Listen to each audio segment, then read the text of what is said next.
ሰላም ጤና ይስጥልን የተከበራችሁና የተወደዳችሁ በዓለም ዙሪያ የምትገኙ የጣና ቴሌቪዥን ቤተሰቦች እንደምን ዋላችሁ። አክብሮታዊ ሰላምታችን በያላችሁበት የምድር ዳርቻ ሁሉ ከጣና ቴሌቪዥን ዜና ክፍል ይድረሳችሁ እያልን የነሐሴ 14 ቀን 2018 ዓ.ም የጣና ቴሌቪዥን የሰዓቱን ዜናችን እርሶቹን አስቀድመን እናስደምጣችኋለን። ጦርነቱን ከክልሉ አስወጡት የምንለው ለዚህ ነው። ምሁራን በወለጋ ከአማራ ክልል ውጭ እየተካሄደ ስላለ የፋኖ እንቅስቃሴና ከዚህ የሚገኘው የውጊያ ተሞክሮ ለአማራ ትግል ምን ያህል ውጤት እያመጣ እንደሆነ ከምሁራን ምልከታ ጋር የቀጠናው ፋኖ ያስመዘገበውን ወታደራዊ ድል እናስደምጣችኋለን። ተነጣጥለን የጥፋት ኃይሎች ሰለባ ነን፣ ከተባበርን ግን ለኢትዮጵያ የማይናወጥ መሰረት እንሆናለን። የደጋን ማዕከላዊ ኮሚቴ ከደቡብና ጋምቤላ ህዝባዊ ንቅናቄ የቀረበውን ያደራና የትግል ጥሪ በጥሪው የተነሱትን አገራዊ ጉዳዮችና የኢትዮጵያ የወቅቱን ሁኔታ እንዳስሳለን። ህዝብንም ዓለምንም ግራ እያጋባ ስላለው ህወሓት ብልጽግና አምባሳደሩን ስለማባረሩ ከኢትዮጵያ ውስጥ ፖለቲካ እስከ ዓለም አቀፍ ግንኙነት የደረሱ ወቅታዊ ክስተቶችንም በዓለም አቀፍ መረጃዎቻችን እንዳስሳለን። እነዚህንና ሌሎች የተመረጡ መረጃዎችን አካተን ያዘጋጅነው የዛሬው ዜናችን ከዚህ ሰዓት ጀምሮ ወደ እናንተ መቅረብ ይጀምራል። እስከ መጨረሻው አብራችሁን እንድትቆዩ እየጋበዝን ወደ ዝርዝር ዜናዎቹ እናልፋለን።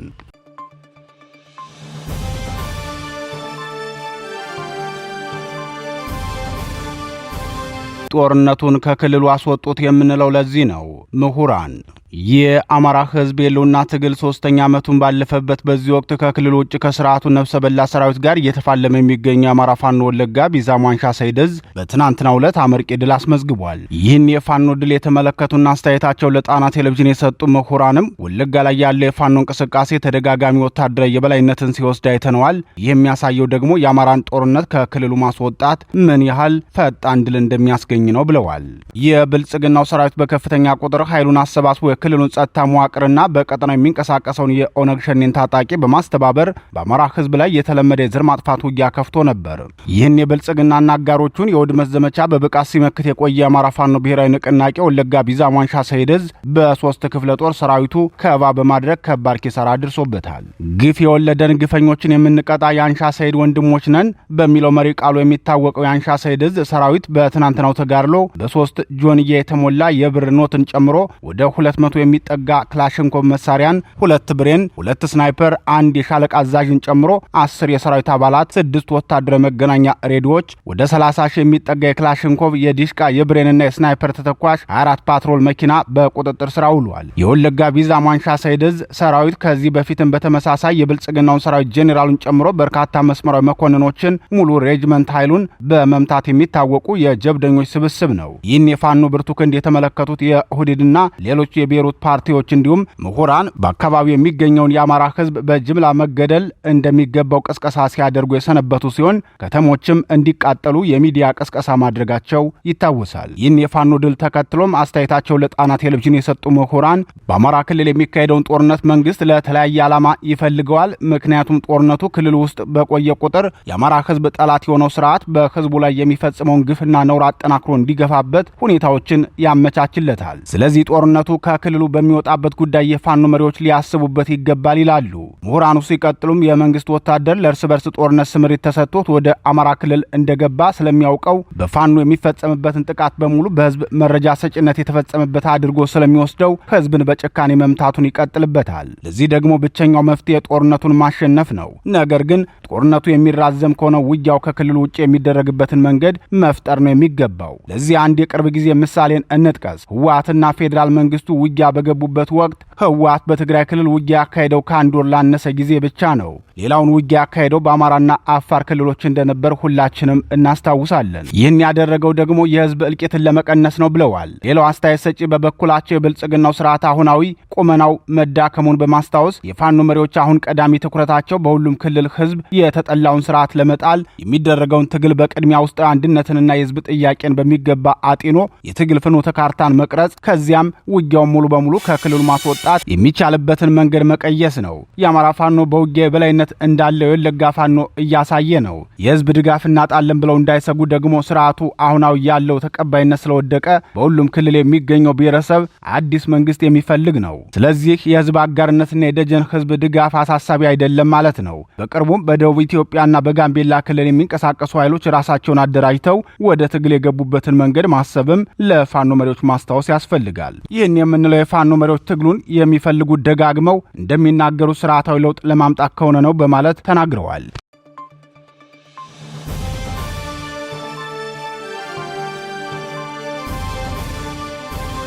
ተነጣጥለን የጥፋት ኃይሎች ሰለባ ነን። ከተባበርን ግን ለኢትዮጵያ የማይናወጥ መሰረት እንሆናለን።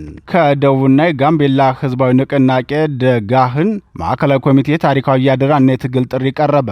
ተነጣጥለን የጥፋት ኃይሎች ሰለባ ነን። ከተባበርን ግን ለፍትሃዊነት፣ ለእኩልነት፣ ለዲሞክራሲና ለሉዓላዊት ኢትዮጵያ የማይናወጥ መሰረት እንሆናለን በሚል ርዕስ የተላለፈው የትግል ጥሪ የአገራዊ ህልውና አደጋና የደጋህን ታሪካዊ አደራ አገራችን ኢትዮጵያ በሺዎች የሚቆጠሩ የረጅም ዓመታት የታሪክ ጉዞዋ አይታውና ገምታው ወደማታውቀው እጅግ አሳሳቢና የህልውና አደጋ ወዳጣለባት ወሳኝና አሳሳቢ የታሪክ ምዕራፍ ተሸጋግራለች። የመንግስት አስተዳደር መዋቅር ህዝባዊ ባህሪውን አጥቶ ሙሉ በሙሉ የጠባብ ጎጠኞች፣ የዘረኞችና የደም ነጋዴ አምባገነኖች የግል መገልገያና ህዝብ ማፈኛ መሳሪያ ሆኗል ሲል አስታውቋል።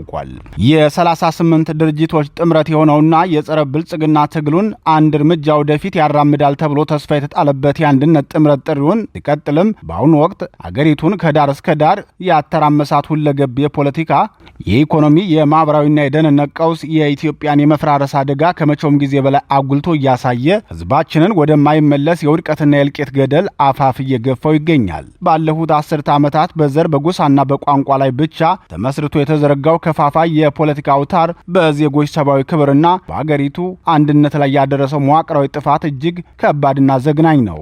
ጠባብ ዘውጌነትና የጎሳ የበላይነት የመንግስት አሰራር መመሪያ እንዲሆን በመደረጉ የዜጎች መሰረታዊ ሰብአዊ፣ ዲሞክራሲያዊና የባለቤትነት መብቶች ሙሉ በሙሉ ገፎታል።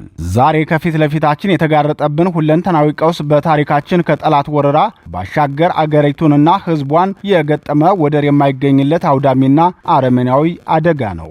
ይህ ፋሽስታዊ ስርዓት በአሁኑ ወቅት በሰሜኑ የሀገራችን ክፍል በተለይም በአማራ፣ በትግራይ፣ በቤኒሻንጉል ጉሙዝና በአፋር ወገኖቻችን ላይ ያደረሰ ያለው መጠነ ሰፊ ጦርነት፣ የድሮን ድብደባ፣ የጅምላ ጭፍጨፋ፣ የዘር ማጥፋት ወንጀልና የሀብት ውድመት እጅግ የሚያሳስብና የሚያሳዝን ከመሆኑም በላይ በእኛ ላይ እንደደረሰ የምንቆጥረው ጥልቅ አገራዊ ቁስልና ታሪክ ፈጽሞ ይቅር የማይለው በደል ነው ብሏል። ብልጽግናውን ዘረኛ ስርዓት አስመልክቶ ሀሳቡን ሲያስከትልም በደቡብና በጋምቤላ ህዝባችን ላይ ቀደም የደረሰውን እየደረሰ ያለው ዘግናኝ ጅምላ ጭፍጨፋና የመሬት ነጠቃ ዛሬም በመንግስት ድጋፍና በስልታዊ መንገድ ተጠናክሮ ቀጥሏል። እንዲሁም በጋሞ፣ በዘይሴ፣ በወላይታ፣ በጉራጌ፣ በሲዳማ፣ በኮንሶ፣ በኦሞና በጉጂ ህዝቦችና በሌሎችም ዜጎች ላይ የደረሰውና እየደረሰ ያለው መጠነ ሰፊ የመብት ገፈፋና ግድያ፣ ማፈናቀል የስርዓቱን አስከፊነት፣ ጅምላ ጨራሽነትና ጸረ ህዝብ ባህሪ በጉልህ የሚያረጋግጥ ነው።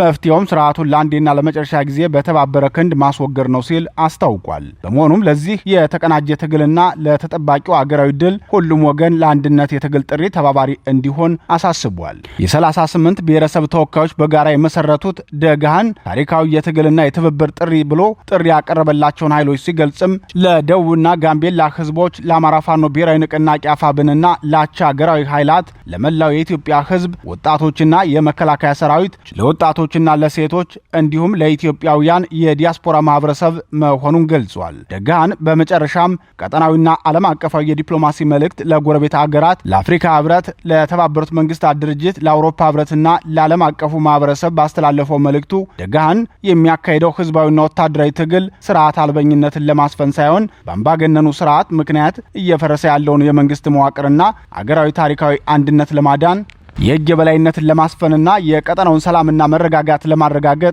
የሚደረግ አርበኛዊ ትግል ነው። ስትራቴጂካዊ ሚዛንና ቀጠናዊ ደህንነት ደጋህን በአፍሪካ ቀንድ ያለውን ጂኦፖለቲካዊ ሚዛንና የጎረቤት ሀገራትን የጋራ ደህንነት የሚያስከብር በሽብርተኝነት፣ በህገወጥ የጦር መሳሪያ ዝውውርና በሰው ልጅ ንግድ ላይ የማያወላውል ጠንካራ አቋም ያለው ስትራቴጂካዊ ኃይል ነው። የሽግግር ዋስትና አምባገነኑ ስርዓት ሲወድቅ የሚፈጠረውን አደገኛ የኃይል ክፍተት ፓወር ቫኪዩም እና ስርዓት አልበኝነት ለመሙላት የሚያስችል ሁሉንም አገራዊ ኃይሎች ያካተተ ታማኒነት ያለው የሽግግር ፍኖተ ካርታና የባለሙያዎች ዝግጅት አጠናቀናል።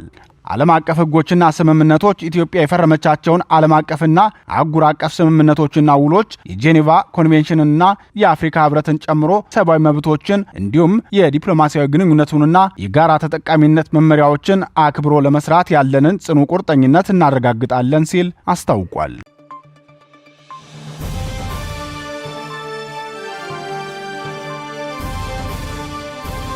ህዝብንም ዓለምንም ግራ ያጋባ የመጣው ህወሓት የትግል አቅጣጫው ተቀይሯል። ተቃራኒ መልእክቶችም እየተነገሩ ነው። ህዝብንም ሆነ ዓለም አቀፍ ማህበረሰብን ግራ በሚያጋባ መልኩ ህወሓት በቀን ውስጥ ቢያንስ 2 እርስ በርሱ የሚቃረኑና የተለያዩ መግለጫዎችን ማውጣቱን ተያይዞታል። ቡድኑ የትግራይን ህዝብ ስሜት ለመቀስቀስና የውስጥ ድጋፍ ለማግኘት በትግርኛ ቋንቋ ግዛታችን ለማስመለስ እንታገላለን የሚል ፖለቲካዊ ስብከት ሲያደርግም፣ በሌላ በኩል ደግሞ የጽምዶ አጋሮቹን ለማስደሰት በአማርኛ 4 ኪሎ እንገናኝ የሚል አዲስ ዲስኩር ጀምሯል። ከዚህ ቀደም እንደ ትልቅ የትግል ምክንያት ያነሳቸው የነበሩም የተፈናቃዮች መመለስ እንዲሁም በጊዜው አስተዳደሩ አመራሮች ከዚህ በፊት ጌታቸው ረዳ በኋላም ጀነራል ታደሰም የማባረር አጀንዳ አድርጎት የነበሩት ሁሉ በአሁኑ ወቅት ሙሉ በሙሉ ተሰርዘዋል።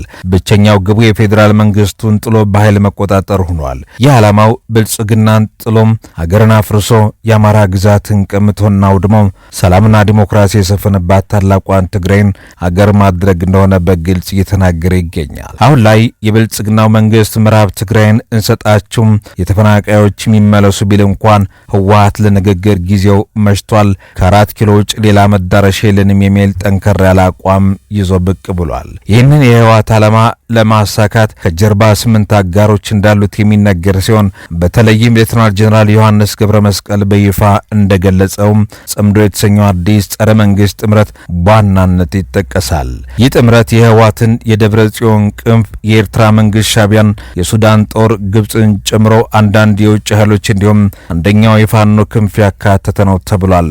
ማርቲን ፕላውት ጨምሮ በጥምረቱ ውስጥ አሉ የተባሉ አንዳንድ አካላትም ጉዳዩን የፖለቲካ ልብ ወለድና የፈጠራ ወሬ በማለት ቢከዱትም የክልሉ አመራሮች ግን የፕሪቶሪያው የሰላም ስምምነት መፍረሱና ከኤርትራ ጋር አዲስ ስልታዊ ግንኙነት መጀመራቸው ፍንጭ እየሰጡ ይገኛሉ። ዓለም አቀፍ መረጃዎች እንደሚያሳዩት ከሆነ በርካታ የኤርትራ መካናይዝድ ጦር በራያ በኩል ዘልቆ ገብቷል። በዚህ ጥምረት ውስጥም የተካተቱ የፋኖ ክንፍ ደግሞ ርስቱን ለቁማር በማስያዝ የህልውና ትግሉን ከማስጠለፍና እርስ በርስ ከመከፋፈሉ ውጭ በይፋ ያሳወቁት አንዳች ትግል እቅድ እንደሌላቸው የተነገረ ይገኛል። ህወሓት ፌዴራል መንግስቱን ለመጣል ከተለያዩ ኃይሎች ጋር የፈጠረው የስምምነት ወደ መጨረሻው ምዕራፍ መድረሱን በቅርቡ ይፋዊ መግለጫ እንደሚሰጥ ማሳውቋል። በሌላ በኩል በቀጣዩ ሳምንት በኬንያ ይካሄዳል ስለተባለው የሰላም ድርድር ህወሓት በይፋና በጓዳ የሚያራምደው አቋም ፍጹም የተለያየ ነው። የትግራይ ኮሙኒኬሽን ጉዳይ ቢሮ ኃላፊ ዶክተር አብርሃም ሀጎስ ነሐሴ 13 2018 ዓ.ም በሰጠው መግለጫም የሰላም ስምምነት ድርድር እየተካሄደ ነው፣ ልኡካን ወደ ኬንያ ሄደዋል፣ እንዲሁም አደራዳሪዎች ትግራይ ገብተዋል የሚለውን ወሬ ከእውነት የራቁና ትግሉን ለማድበስበስ በጠላቶች የተፈጠሩ ናቸው በማለት አጣጥለውታል። በአደባባይ ንግግርና ድርድር የሚባል ነገር የለም በማለት የሰላም በሩን ሙሉ በሙሉ ቢዘጋም በጓዳ ግን ልክ በፕሪቶሪያው ስምምነት ወቅት እንዳደረገው ራሱ አጀንዳው ቀርጾ አደራድሩኝ የሚል ዘመቻ ላይ መሆኑ የውስጥ መረጃዎች እየተናገሩ ይገኛሉ። በሌላ በኩል የፌዴራል መንግስቱ ለኬንያው የሰላም ጥሪ አዎንታዊ ምላሽ መስጠት ቢገልጽም ህወሓት ግን በሩን ዘግቶ መንግስት አሁን ላይ በድሮንና በአንቶኖቭ ሙሉ ጦርነቱን ከፍቶብኛል በማለት ወታደራዊ ፍጥጫው መቀጠሉን አሳውቋል።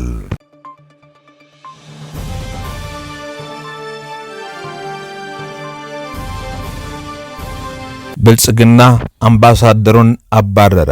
የሀገሪቱ መልስም እየተጠበቀ ይገኛል። የብልጽግናው መንግስት የጣሊያንን አምባሳደር ከሀገር አባሯል። በኢትዮጵያ የጣሊያን አምባሳደር ሆነው ሲያገለግሉ የቆዩት ሴም ፋብሬዚም በብልጽግናው መንግስት ፐርሶና ኖን ግራታ ወይም የማይፈለጉ ግለሰብ ተብለው ከሀገር መባረራቸው ተዘግቧል። አምባሳደሩ አዲስ አበባ ኃላፊነታቸውን በተረከቡ በ10 ወራት የተባረሩ ሲሆን ከጥቂት ቀናት በፊት ወደ ሀገራቸው ሮም መመለሳቸውም ታውቋል። አምባሳደሩ እንዲባረሩ ምክንያት የሆነው በኤምባሲ ውስጥ ጥብቅ ቁጥጥር ለማድረግ የወሰዷቸው ውሳኔዎች መሆናቸውም ተገልጿል። ከነዚህ ውሳኔዎች መካከል ከእሳቸው መምጣት በፊት በኤምባሲው ፍቃድ ስም ያላግባብና ያለፍተሻ ወደ ሀገር የገቡ የነበሩ ዕቃዎች፣ በተለይ የተሽከርካሪ መለዋወጫዎች፣ የቤት ዕቃዎችና የጦር መሳሪያዎች ጭምር ማገዳቸው ይገኝበታል። በተጨማሪም የቪዛ ሰጣት ሂደቱን ከሙስናና አላስፈላጊ ጫናዎች ነጻ ለማድረግ ሲሉም ቪኤፍኤስ ግሎባል ለተባለ የግል ተቋም አሳልፈው መስጠታቸው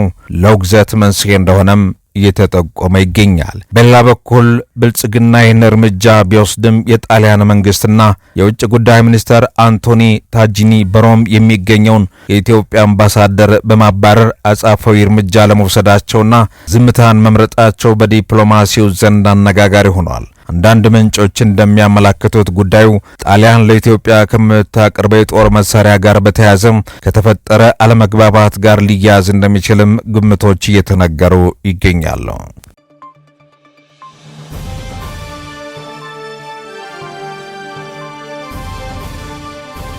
በመጨረሻም ዓለም አቀፍ አጫጭር መረጃዎችን እናስደምጣችሁ። ከመካከለኛው ምስራቅ ፍጥጫ እስከ ምዕራባውያኑ የፖለቲካ ዙሪት የዓለምን ትኩረት ስቧል። ዓለማችን አሁንም በተደራጀ የጂኦፖለቲካ ቀውስ፣ የሀያላን ሀገራት የጥቅም ሽኩቻና ያልተጠበቀ ክስተቶች ማዕበል ውስጥ መዋዠቋን ቀጥላለች ነው የተባለው። በተለይም በመካከለኛው ምስራቅ ያለው የፖለቲካ ሙቀት መጠን ከመቼውን ጊዜ በላይ ኑሯል። ፕሬዚዳንት ዶናልድ ትራምፕ በኢራን ላይ እጅግ ከባድ የተባለ አዲስ የኢኮኖሚ ማዕቀብ በመጣልና ተሄራንን የሚረዳ ማንኛውንም አካል ከፍተኛ የኢኮኖሚ ዋጋ እንደሚከፍል በማስጠንቀቅ በቀጠናው አዲስ የዲፕሎማሲና ደህንነት ውጥረትን ፈጥሯል ተብሏል። ይህንን የአሜሪካ ከባድ ፖለቲካ እርምጃ ተከትለው የተባበሩት አረብ ኤምሬት ከኢራን ጋር የነበራትን የንግድና የፋይናንስ ግንኙነት ሙሉ በሙሉ ማቋረጧን ማሳወቋ ኢራን አጻፋዊ ማስፈራሪያ እንድትሰነዝርና ቀጠና ወደ ከፋ የፖለቲካ መቃቀር እንዲያመራ ገፋፍቶታል ነው የተባለው።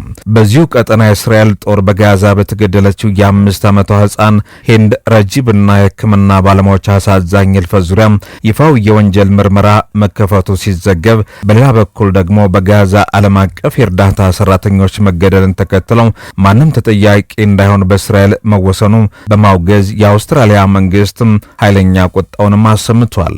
ወደ ምዕራቡ ዓለም ስናቀና ደግሞ የኢኮኖሚና የውስጥ ፖለቲካ መናወጦችም የዕለቱ አባይት ዜና ሆነው ብቅ ብለዋል። የዩናይትድ ስቴትስ ብሔራዊ ዕዳ በታሪክ ለመጀመሪያ ጊዜ $40 ትሪሊዮን ጣሪያ መንካቱም የዓለማችን ግዙፍ የኢኮኖሚ የወደፊት ዕጣ ፈንታና የዓለምን የፋይናንስ ስርዓት መረጋጋት አጣብቂኝ ውስጥ ከቶታል ተብሏል።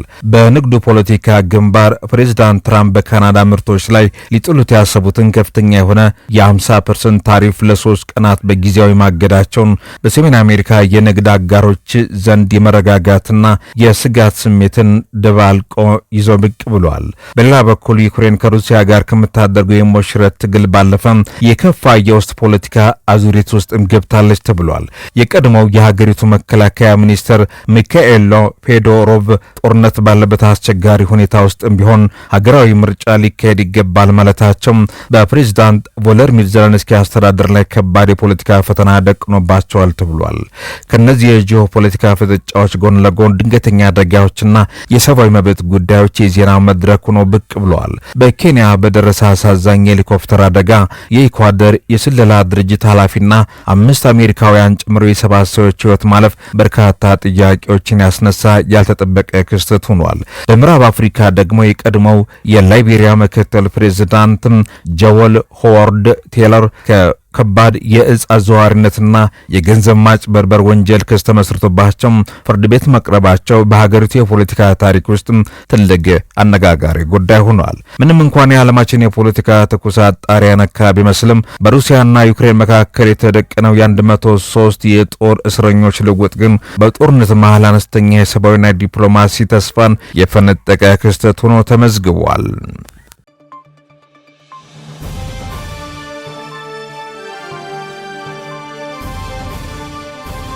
ክቡራትና ክቡራን የጣና ቴሌቪዥን አድማጭ ተመልካቾቻችን የሰዓቱ ዜናችን የተከታተላችሁትን ይመስል ነበር። በምሽቱ የጣና ዜና ወጃችን እስከምንገናኝ በዚሁ ተሰናበትን። ጤና ይስጥልን።